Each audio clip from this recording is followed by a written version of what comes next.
ठीक है जी।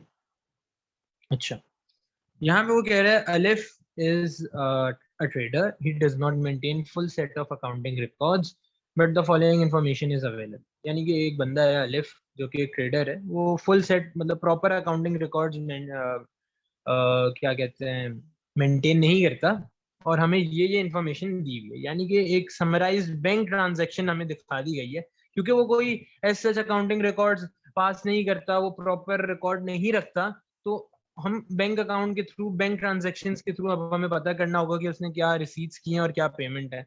यहाँ पे उसने हमें बता दिया कि उसने जो रिसीट किया है वो ट्रेड रिसीवेबल से पैसे उसको मिले थे जो उसके बैंक अकाउंट में गए हैं, दैट इज 32,000।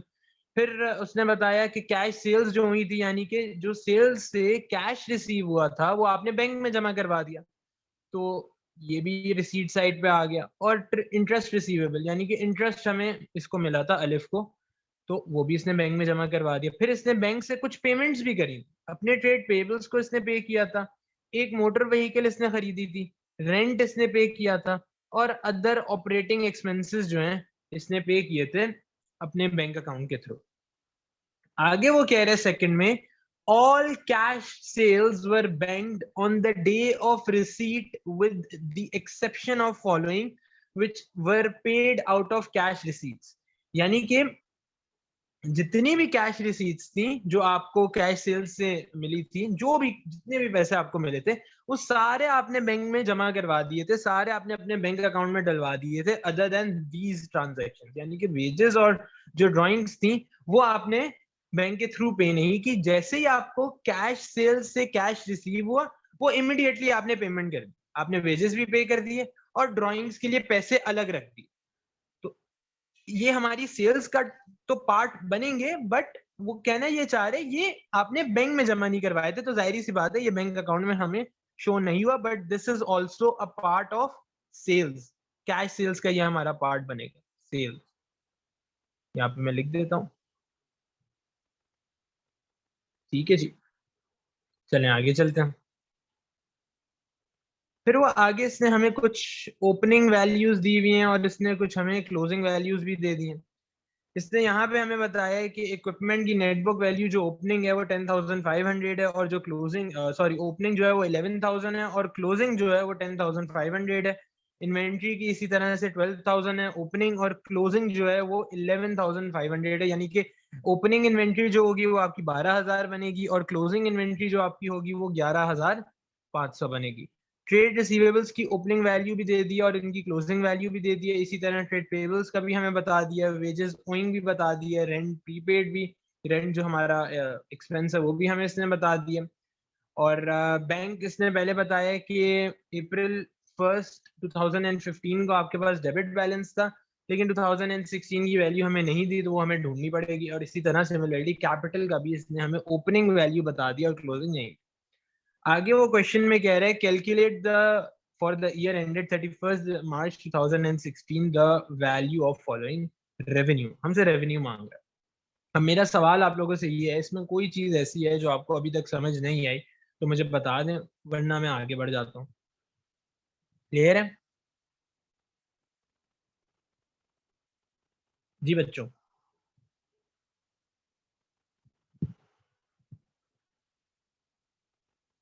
सब समझ आ सर गया?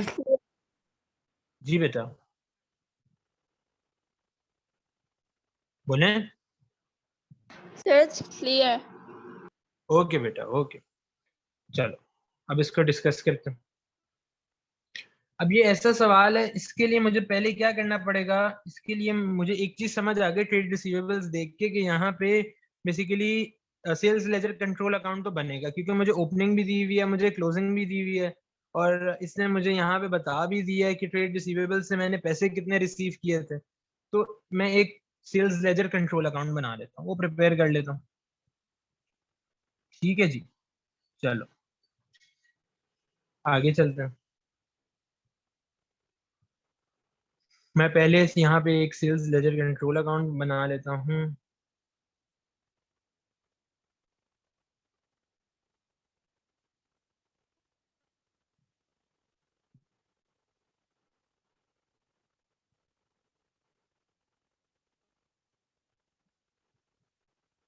फिर हम इसकी कैश सेल्स भी देख लेंगे। ऊपर लिख देते हैं सेल्स लेजर कंट्रोल अकाउंट। अच्छा जी, एक काम और भी करता हूँ कि ये जो पेपर हम सॉल्व कर रहे हैं ये भी आप लोगों के साथ शेयर कर देता हूँ ताकि आप लोगों के पास भी आ जाए।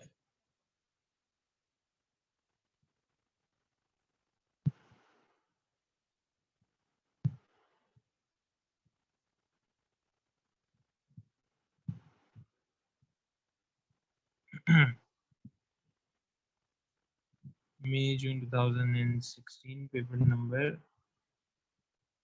सही है। चलिए, मुझे एक चीज पता है, जब भी मैं सेल्स लेजर कंट्रोल अकाउंट बना रहा हूँ, जब भी मैं sales ledger control account prepare कर रहा हूँ, तो मुझे ये चीज बहुत अच्छे से पता है कि ये मेरा एक करंट एसेट है। ठीक है, और मैंने जो ट्रिक आपको बताई थी वो ये थी कि ऊपर आप हमेशा क्या करा करें, ट्रेड रिसीवेबल्स लिख दिया करें। ठीक है, और यहाँ पे आप इसका पॉजिटिव साइन रख लें, यहाँ पे नेगेटिव रख लें। अगर ट्रेड रिसीवेबल्स बढ़ रहे हों तो हम डेबिट साइड पे रिकॉर्ड करेंगे, अगर ट्रेड रिसीवेबल्स कम हो रहे हो तो हम क्रेडिट साइड पे रिकॉर्ड करेंगे। अब एक एक करके ट्रांजैक्शन देखते हैं। मेरा पहला सवाल है मोमल से। मोमल, मुझे बताएं, जो ओपनिंग बैलेंस है ट्रेड रिसीवेबल्स का वो कहाँ पे जाना चाहिए, डेबिट पे या क्रेडिट पे? डेबिट। डेबिट साइड पे, बिल्कुल। क्या वैल्यू है उसकी?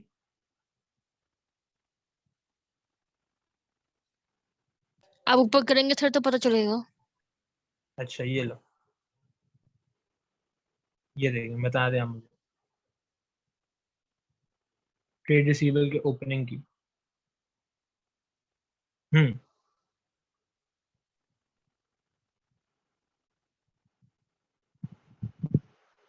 जी बेटा बताओ। 17,600। 17,600 और क्लोजिंग क्या होगी? 18,350। 18,350। तो इधर हम लिख देते हैं 17, कितनी थी? 17,600। जी। और क्लोजिंग कितनी थी? 18,350। 18,350। बिल्कुल, 18,350। अच्छा जी, अब वापस से ऊपर चलते हैं। यहाँ पे एक और चीज उसने बोली है, यहाँ पे वो कह रहा है रिसीट्स फ्रॉम ट्रेड रिसीवेबल। मुसव्विर, मुझे बताओ, अगर आप रिसीव कर रहे हो पैसे ट्रेड रिसीवेबल से तो वो आपका ट्रेड रिसीवेबल इंक्रीज करता है या डिक्रीज करता है? इंक्रीज रिसीट्स करता है। फ्रॉम ट्रेड रिसीवेबल क्या करता है? इंक्रीज। रिसीट्स, आप पैसे रिसीव कर रहे हो, रिसीवेबल कम करेगा आपका जी। रिसीवेबल कम होंगे ना आपके 32,000 हम्म। से, तो मेरे 32,000 से रिसीवेबल्स जो हैं वो कम हो जाएंगे। क्यों सर? क्योंकि वो कह रहे हैं, भाई देखो, वो कह रहे हैं बैंक अकाउंट में पैसे आ गए ट्रेड रिसीवेबल्स के। ठीक है, जब बैंक अकाउंट में मैंने पैसे रिसीव कर लिए तो मेरे ट्रेड रिसीवेबल्स तो अब डिक्रीज हो जाएंगे ना। अब मैं उनसे दोबारा तो पैसे रिसीव नहीं करूंगा ना, तो मैं डिडक्ट कर लूंगा। मैं अब ऐसे ही होता है ना कि पहले हम इतना ओ करते थे, सही है, अब इतनी पेमेंट रिसीव हो गई तो वो डिडक्ट करने के बाद मैं बोलूंगा अब इतना बैलेंस मेरा रह गया। समझ आई बात आपको? जी सर। तो यहाँ पे आ गई वैल्यू आपकी 32,000।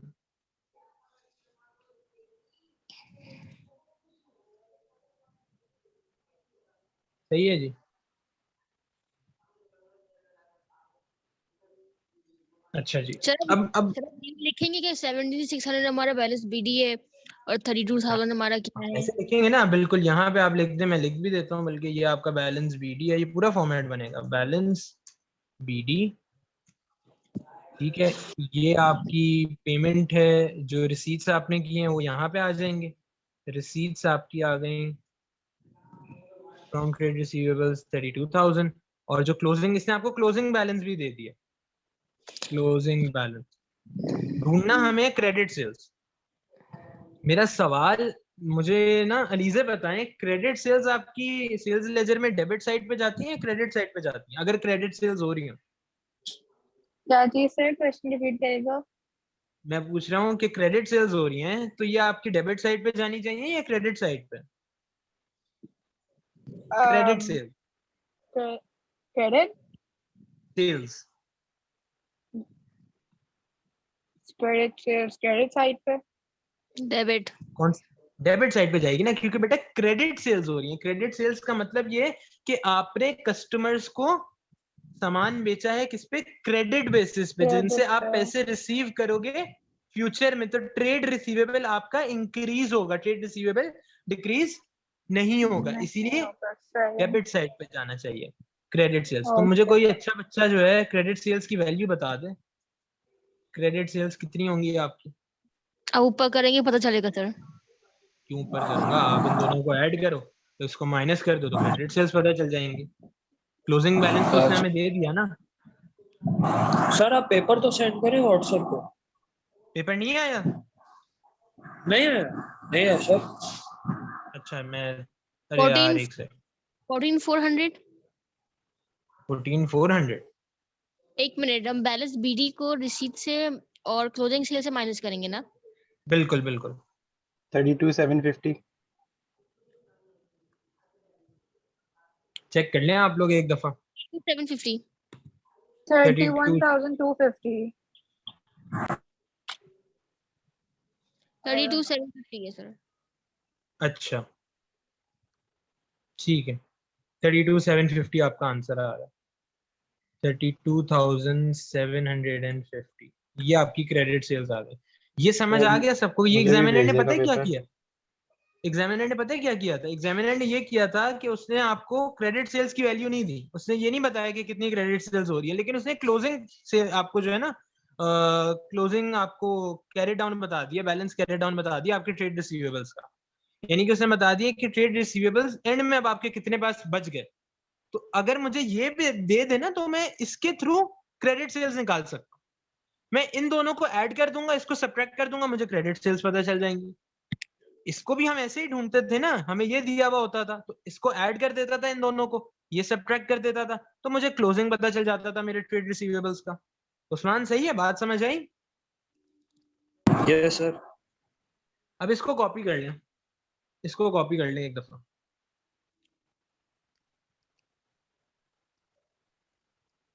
सर अब एक मिनट सर ऊपर ये लेके 2000 सर ये 2016 का कौन सा वेरिएंट है? पेपर नंबर 21 है यार।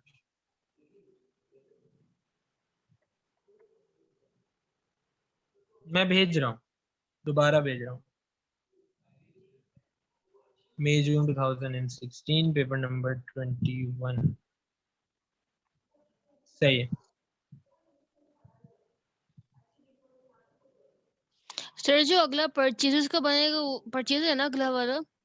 हाँ अगला परचेज है, लेकिन अभी मेरे पास क्रेडिट सेल्स आई हैं, अभी मुझे कैश सेल्स भी कैलकुलेट करनी है। अगर ये समझ आ गया तो मैं इसको इरेज कर दूं।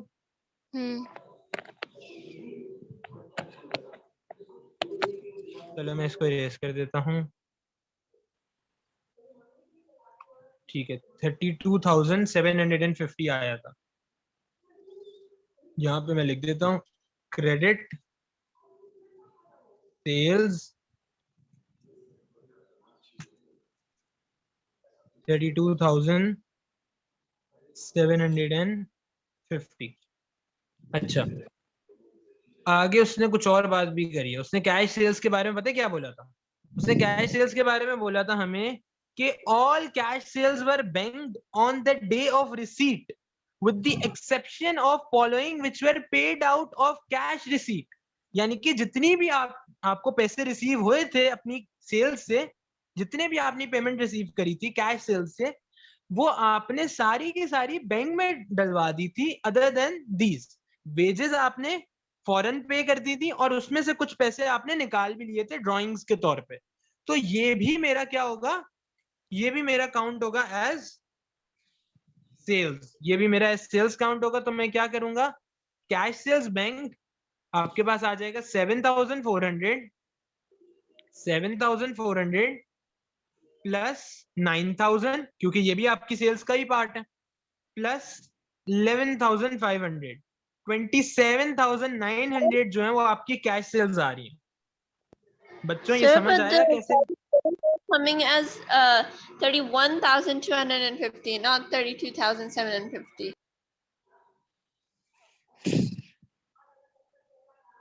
ये वाली वैल्यू आपकी 31,250 आ रही है। Yes, sir. यार एक बार कोई कंफर्म कर ले, ये सर वो 32,000 है पहले 31,000? पहले मेरी भी 31,000 आ रही थी, उसके बाद फिर मैंने दोबारा कैलकुलेट किया तो 32,750 ही आ रही थी। अच्छा, Sir, ये सही है I've फिर। tried it several times, still coming as 31,250. Sir आप खुद कैलकुलेट करें। यार अभी तो आपने क्या कहते हैं कॉपी भी तो किया है। खैर चलो सही है। देखो ओपनिंग ट्रेड रिसीवेबल्स आपके पास कितने हैं? ओपनिंग ट्रेड रिसीवेबल्स हैं आपके पास ट्रेड रिसीवेबल 17,600, राइट। 17,600 आपके ओपनिंग हो गए। और पेमेंट आप कितनी कर रहे हैं? पेमेंट आप कर रहे हैं, सॉरी रिसीट्स आप कर रहे हैं 32,000। सही है जी। तो रिसीट्स आपकी चली गई 32,000। ये आपके पास बचेगा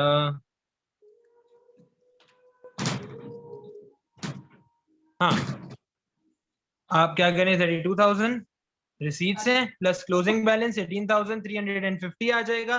50,350 जो है वो आपकी क्रेडिट साइड का बैलेंस आ रहा है। सही है टोटल। अब इसको सब्ट्रैक्ट कर दूंगा मैं 17,600 से, तो मेरे पास जो बचेगी credit sales that will be 32,750। That will be my final answer. Okay, और okay, ये I बिल्कुल get it now. अब कैश सेल्स पे चलते हैं। कैश सेल्स आपकी कितनी आ रही हैं? कैश सेल्स सर हमारी आ रही हैं 27,900, सॉरी 7,400 प्लस 9,000 प्लस 11,500। तो टोटल जो कैश सेल्स आपके पास आएंगी वो 27,900 आएंगी। 27,900 आपकी टोटल कैश सेल्स हो जाएंगी। फिर इसमें मैं क्या करूंगा, क्रेडिट सेल्स ऐड कर दूंगा 27,900 प्लस 32,750। तो जो टोटल सेल्स आ रही है ना आपकी वो आएंगी 60,650। इसको कॉपी कर लें जरा, फिर मैं ऊपर चलता हूँ। टोटल सेल्स की वैल्यू होगी 60,650।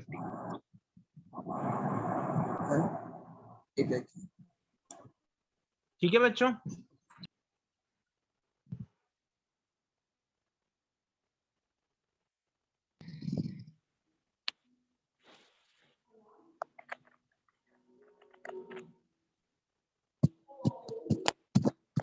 मैं इसको रेज कर दूं? Yes sir. अच्छा जी। अब आप ऊपर देख भी लो, आपको नजर भी आ रहा होगा ये सेकंड वाली जो एडजस्टमेंट है, यहाँ पे उसने हमें बोला हुआ है कि ऑल कैश सेल्स वर बैंक। ऊपर जो मेरी कैश सेल्स जो मैंने बैंक में डलवाई थी वो 7,400 थी, लेकिन इसके अलावा ये भी कैश सेल्स थी जिससे मैंने वेजेस पे कर दी थी और कुछ ड्राइंग्स कर ली थी, तो ये भी मेरी कैश सेल्स का पार्ट बनेंगी। 7,400। हाँ, हमें 7,400 क्यों लिया? क्योंकि 7,400 जो कैश सेल्स थी वो आपने बैंक में जमा करवा दी थी डायरेक्ट, यानी कि पैसे कस्टमर से रिसीव किए। सही है। जैसे आप फर्स्ट कर लें, आपका बिजनेस है, आप कोई प्रोडक्ट बेचती हैं, ठीक है, तो आप जब बेचेंगी तो कस्टमर दो ही तरह से पेमेंट कर सकते हैं ना, या तो वो आपको बोलेगा कि मैं पेमेंट बाद में कर दूंगा, या वो उसी वक्त कैश आपको दे देगा। अब ये ऐसे कस्टमर थे $7,400 के जो आपने कस्टमर से कैश की फॉर्म में रिसीव कर लिया, तो आपने 7,400 इमीडिएटली बैंक में जमा करवा दिया। यहाँ पे बोल रहे हैं ना कैश सेल्स बैंक, अपने बैंक में जमा करवा दिया। और ये कुछ कैश सेल्स थी जिनसे आपने वेजेस पे कर दिए और ड्राइंग्स कर ली, तो ये आपने बैंक में नहीं रखवा। जो बैंक में रखवाए थे वो भी आपकी कैश सेल्स का पार्ट होंगी, और ये जो दो हैं ये भी आपकी कैश सेल्स का पार्ट बनेगी। क्लियर है? क्लियर है बच्चों? जी सर। अच्छा, अब परचेजेस है। अब परचेजेस कर लेते हैं। परचेजेस में हमें क्या करना पड़ेगा देख लेते हैं। परचेजेस में वो बोल रहा है, परचेजेस में भी इसी तरह से उसने ट्रेड पेबल्स का आपको ओपनिंग दे दिया है और क्लोजिंग दे दिया है। इसके अलावा उसने ये भी There's a बता दिया strict- कि जो आपने पेमेंट करी है ट्रेड पेबल्स को वो भी इसने बता दिया। मैं चाहूंगा यार ये कोई मुझे सॉल्व करके फाइनल आंसर बता दे क्या आएगा। ये तो बहुत आसान है, कुछ भी नहीं करना, तो ऊपर भी कर देता हूँ। आप मुझे ऐसे ही आंसर बता दो क्या आएगा। अगर वो कह रहे हैं कि ट्रेड पेबल्स को आपने पेमेंट करी है 29,000, ओपनिंग बैलेंस था आपका 9,750, क्लोजिंग बैलेंस था आपका 7,950 और पेमेंट आपने करी है 29,000, का क्या आएगा क्रेडिट परचेजेस? 27,200। 27,200 सबका यही आ रहा है। यस सर लेकिन ऊपर वाले में ओपनिंग ट्रेड रिसीवेबल और क्लोजिंग ट्रेड रिसीवेबल ऐड और माइनस नहीं करेंगे? नहीं, ट्रेड पेबल्स में आप ट्रेड रिसीवेबल्स क्यों डालोगे बेटा? नहीं, मैं सर ऊपर वाले की बात कर रहा हूँ जो हमने निकाला था, जो भी आंसर था उसमें से ओपनिंग ट्रेड रिसीवेबल ऐड और माइनस नहीं करेंगे?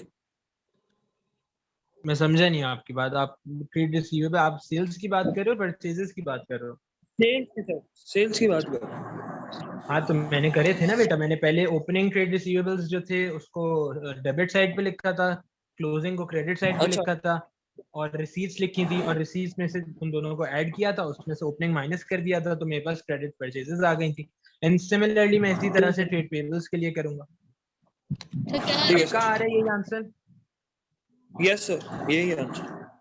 क्या आंसर आ रहा है? आपका 20,200 27,200। ये कह रहा है, अरे सर 27,200। 27। हाँ जी सर, मेरा भी यही आ रहा है।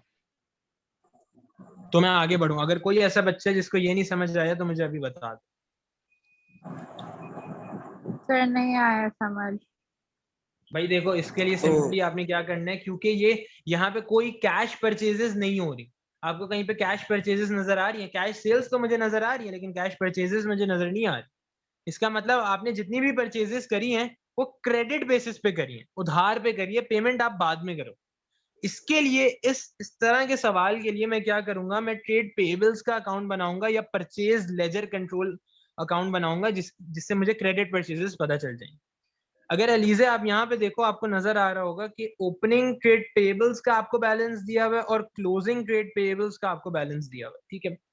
और जी ऊपर उसने सर। बता दिया कि इतनी जो है आपने पेमेंट करी है अपने ट्रेड पेबल्स को, इतनी आपने पेमेंट करी है ट्रेड पेबल्स को। तो मैं क्या करता हूँ, मैं यहाँ पे एक छोटा सा अकाउंट बना लेता हूँ, टी अकाउंट बना लेता हूँ फॉर ट्रेड पेबल्स। इधर मैं एक छोटा सा अकाउंट बना लेता हूँ, और मुझे ये चीज पता है, ये चीज मुझे पता है कि ट्रेड पेबल्स मेरी लाइबिलिटीज होती है, करंट लाइबिलिटीज होती है। तो मैंने एक तरीका आपको बताया था इसको निकालने का। आप क्या करें, आप जो है क्रेडिट साइड पे पॉजिटिव साइन लगा दें और डेबिट साइड पे नेगेटिव साइन लगा दें। यानी कि अगर आपकी लाइबिलिटी बढ़ती है तो आप कहाँ रिकॉर्ड करोगे? क्रेडिट साइड पे। अगर लाइबिलिटी कम होती है तो आप डेबिट साइड पे रिकॉर्ड करोगे। सही है। अब वो कह रहे हैं कि ओपनिंग जो आपके ट्रेड पेबल्स हैं दैट इज बेसिकली 9,750, ठीक है जी। क्लोजिंग जो आपके ट्रेड पेबल्स हैं वो बेसिकली हैं 7,950, और इसने साथ ही हमें ये भी बता दिया है कि आपने पेमेंट करी है ट्रेड पेबल को। अब अलीजे मुझे एक बात बताओ, जब तुम पेमेंट करोगी अपने ट्रेड पेबल्स को तो तुम्हारे पेबल्स बढ़ेंगे या डिक्रीज होंगे? डिक्रीज होंगे। जाहिर सी बात है डिक्रीज होंगे। तो तुम यहाँ पे उसको रिकॉर्ड कर लो 29,000, 29,000। अब मैं क्या करूंगा, इन दोनों को ऐड कर दूंगा और क्रेडिट वाली साइड से सब्ट्रैक्ट कर दूंगा, तो मुझे मेरा क्रेडिट परचेजेस पता चल जाएंगे। 29,000 प्लस 7,950 आप करेंगी तो मेरे ख्याल से आपके पास आएगा 36,950। सही है। इसमें से आप सब्ट्रैक्ट कर दें 9,750, तो 27,200 आपके पास फाइनल आंसर आ जाए। सही है। ये आपकी क्रेडिट ओके परचेजेस हो सर। जाएंगी। यहाँ लिख देते हैं क्रेडिट परचेजेस।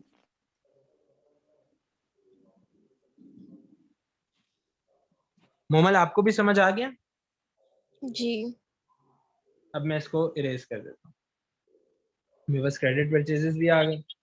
इसको ट्रेड पेबल में क्यों लिख रहे हैं? क्रेडिट परचेजेस को ट्रेड पेबल्स में क्यों लिखा? क्योंकि भाई क्रेडिट परचेजेस का मतलब क्या होता है? मतलब होता है कि आपने उधार पे परचेज किया, आप पेमेंट बाद में करोगे तो वो आपके ट्रेड पेबल्स ही हो गए ना। अगर आप किसी से उधार पे खरीदते हो, उधार पे परचेजेस करते हो जिसको आप पेमेंट बाद में करोगे, तो वो आपके ट्रेड पेबल्स ही कहलाते हैं। समझ आई बात? जी वो हमें उसने ओपनिंग बैलेंस दे दिया है ट्रेड पेबल्स का, ओपनिंग बैलेंस उसने हमें दे दिया है और क्लोजिंग बैलेंस भी दे दिया, और उसने हमें ये भी बता दिया कि मैं कितनी पेमेंट कर चुका हूँ अपने पेबल्स को, कितनी कर दी है 29,000। तो अब जो मेरा रिमेनिंग बैलेंस होगा वो मेरी क्रेडिट परचेजेस कहलाएंगी। इसी तरह हम परचेज लेजर कंट्रोल अकाउंट बनाते हैं ना बेटा, जी याद आया? जी, तो याद आया। चलो सही है, अब हम आगे चलते हैं। ट्रेड पेबल्स भी हमारे पास आ गए, क्रेडिट परचेजेस 27,200। अब मैं इसका इनकम स्टेटमेंट बना सकता हूँ।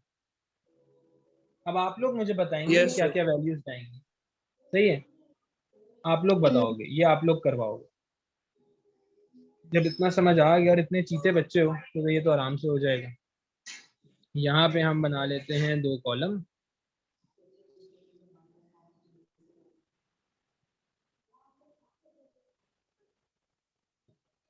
ठीक है, मुझे बताएगी मोमल। मोमल मुझे बताओ सेल्स में क्या वैल्यू डालूं? 32,750। क्या हो गया यार, 60,650। Cash sales plus credit sales दोनों को ऐड किया था तो 60,650 आया था ना बेटा? हाँ हाँ 60,650। अब मुझे अलीजे बताएंगी। अलीजे बताएं ओपनिंग इन्वेंट्री की क्या वैल्यू जाएगी? ओपनिंग इन्वेंट्री सर इसमें क्या एक वैल्यू डाल, सेकंड में चेक। देख के बता दो। um 17,600। नहीं भाई, ओके 12,000 जाएगी ना बेटा। जी ओके बेटा 12,000 जाएगी ना बेटा, सही है। अब मुझे बताओ परचेजेस में क्या डालूं? 27,200. 27,200, राइट।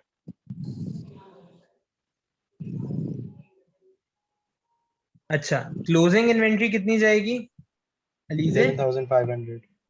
11,500।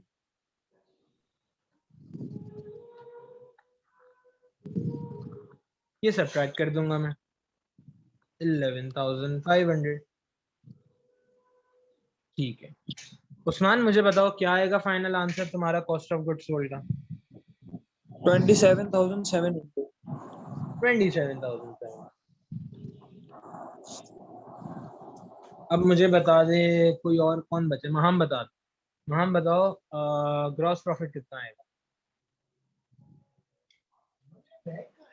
जी बेटा, ग्रॉस प्रॉफिट कितना आएगा?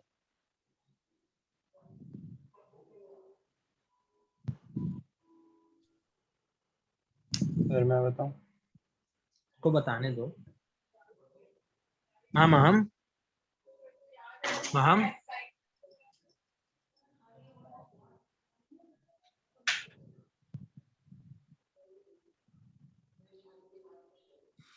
वो हैं क्लास में? 32,950। 32,950 जो है वो आपका ग्रॉस प्रॉफिट आ जाएगा। सही है। महाम वैसे है क्लास में, महाम चली गई? क्लास में ही है सर, तो रिस्पॉन्ड क्यों नहीं कर रहे? कोई काम होगा।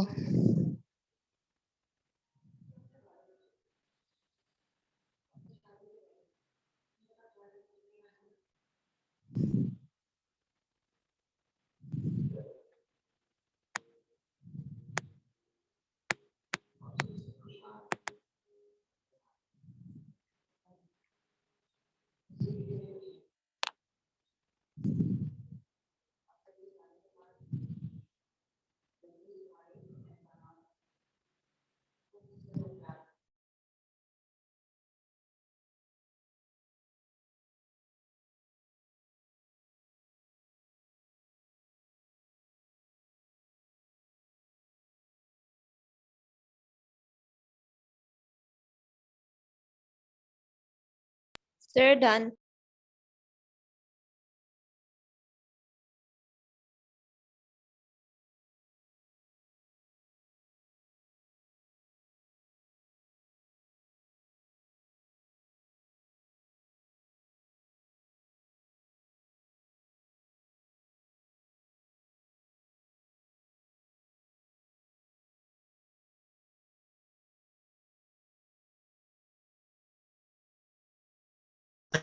अच्छा जी, मैं जो है डिस्कनेक्ट हो गया था। तो सही है, यहाँ तक क्लियर है सबको? तो मैं आगे यस बढ़ता हूँ। सही है, चलो ऊपर चलते हैं। यहाँ पे वो क्या बोल रहे हैं, यहाँ पे उसने बोला है हमें कि इंटरेस्ट भी उसने रिसीव मेरे ख्याल से किया था। इंटरेस्ट, हाँ ये रहा, बैंक अकाउंट में हमने जब चेक किया तो पता चला यार रिसीट्स में तो इंटरेस्ट रिसीव भी है, यानी कि इंटरेस्ट भी उसको मिला था। तो मुझे जरा बता दे मुसव्विर, तुम बता दो, इंटरेस्ट रिसीव तुम्हारी इनकम है, एक्सपेंस है, कहाँ पे जाएगा? इनकम। Income. इनकम, इनकम में जाएगा, बिल्कुल सही। मैं यहाँ पे रिकॉर्ड कर देता हूँ, interest received as in my income. सही है, फिर हम इस एक एक करके सारे एक्सपेंसेस भी देख लेंगे। इंटरेस्ट रिसीव्ड, क्या वैल्यू है इंटरेस्ट रिसीव की उस्मान? 600। 600। ठीक है जी, इंटरेस्ट रिसीव्ड आ गया। अब हम एक एक करके सारे एक्सपेंसेस देख लेते हैं। मैं ऊपर चलता हूँ, यहाँ पे आप लोग देख लो। हाँ ये मैं इसको इरेज कर देता हूँ, इतना हमने कर लिया, इसको मैं इरेज कर देता हूँ। सही है, यहाँ पे अब हमारे पास जो एक्सपेंसेस हैं वो बेसिकली हैं, एक तो रेंट है, लेकिन रेंट में एक मसला है, रेंट वो प्रीपेड कर रहा है, आप लोगों को नजर आ रहा होगा, यानी कि पेड इन एडवांस है। तो रेंट के लिए मुझे अकाउंट बनाना पड़ेगा। अकाउंट कैसे बनेगा? नॉर्मल टी अकाउंट जो मैं बनाता हूँ, और उसका मैंने आपको एक फॉर्मेट बताया था रेंट के लिए, POOP, prepaid brought down, owing brought down, owing carried down, prepaid carried down, POOP।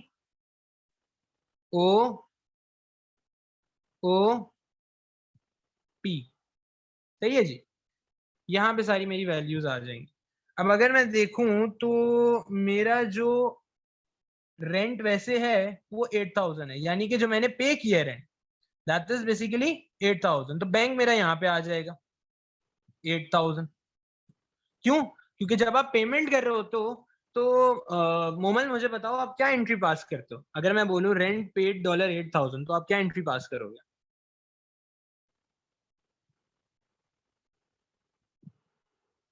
जी मोमल।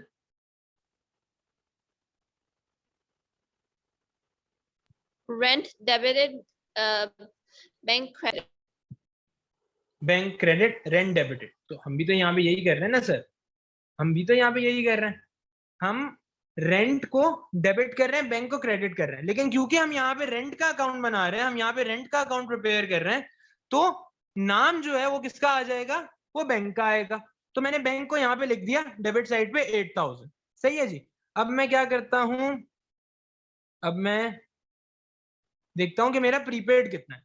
मेरा प्रीपेड है रेंट 500, जो एट स्टार्ट जो ईयर पे हमारा प्रीपेड है वो 500 है, तो 8000 प्लस 500, और जो मेरा कैरेट डाउन है वो 700 है, प्रीपेड कैरेट डाउन 700। तो मुझे बता देगा कोई कि इनकम स्टेटमेंट में कितनी वैल्यू जाएगी अगर आप 8000 प्लस 500 माइनस 700 करें? 7800। 7800, बिल्कुल सही। 8500 माइनस 700, 7800। ये समझ आया या इसमें किसी को कोई भी प्रॉब्लम, कोई भी कंफ्यूजन? सर फिर से समझा दें। मैं समझा देता हूँ भाई। देखो हम जो है ना इसका अकाउंट प्रिपेयर कर रहे हैं, तो इसके लिए मैंने एक आपको शॉर्टकट बताया था, जब भी एक्सपेंस का अकाउंट आप बना रहे होगे ये याद रखना, prepaid brought down, owing brought down, owing carried down, prepaid carried down, क्योंकि ये एक्सपेंस है हमारा, ठीक है। और जो आप पेमेंट कर रहे होते हो वो आपका डेबिट साइड पे जाता है, उसका भी मैंने अभी लॉजिक बता दिया जो महाम ने अभी बताया कि जब आप पेमेंट कर रहे होते हो तो उसकी एंट्री पास होती है rent debit, bank account credit. लेकिन क्योंकि मैं यहाँ रेंट का अकाउंट बना रहा हूँ, क्योंकि मैं यहाँ रेंट का अकाउंट प्रिपेयर कर रहा हूँ, तो मैं क्या करूंगा, रेंट को तो मैं डेबिट ही कर रहा हूँ, लेकिन नाम मैं सिर्फ बैंक का लिखूंगा। ठीक है, ऐसे ही करते हैं ना, हमने यही सीखा कि टी अकाउंट जब प्रिपेयर कर रहे होते हैं तो जो डेबिट हो रहा होता तो वो डेबिट ही है, लेकिन सिर्फ नाम ऑपोजिट वाले का जाता है, ताकि मुझे पता चले कि अच्छा मैंने रेंट पे किया कितने का, $8000 का। अब प्रीपेड जो ओपनिंग आपका प्रीपेड था रेंट का, वो यहाँ पे आपको नजर आ रहा होगा 500 है, और क्लोजिंग जो था वो 700 है। तो 8000 plus 500 minus 700 is equals to 7800। ये आपकी इनकम स्टेटमेंट की वैल्यू होगी जो इनकम स्टेटमेंट में जाएगी। यहाँ पे हम लिख देते हैं IS, जो इनकम So स्टेटमेंट then में if it जाएगी वो 7800 होगी। हाँ बोलो। if it was next year's rent was owings, then owings would have been added. हाँ, अगर वो ऐसे बोलता कि आपका ओइंग जो है वो लेट्स सपोज 2016 का है, सही है, तो वो यहाँ पे चला जाता इधर। अगर वो 2015 का बोलता तो वो यहाँ पे आ जाता। ओइंग ब्रॉट डाउन, जो पहले था ओइंग, और owing carry down at year end. जितनी ओइंग आपकी रह गई थी, जो साल के एंड में 2016 के एंड में जो आपकी ओइंग रह गई थी, वो इधर चली जाती। क्लियर है बात, समझ आई? Sir, but the owings of the next year will be added in the income statement, or will they be minus like prepaid? आप मुझे बताओ, मुझे समझ नहीं आ रही आपकी बात। आप क्या कहना चाह रही हो? आप कहना चाह रही हो 2015 की होंगी या 2016 की? So like prepaid of rent was 500, bank 8,000, but what if 7,000 was owings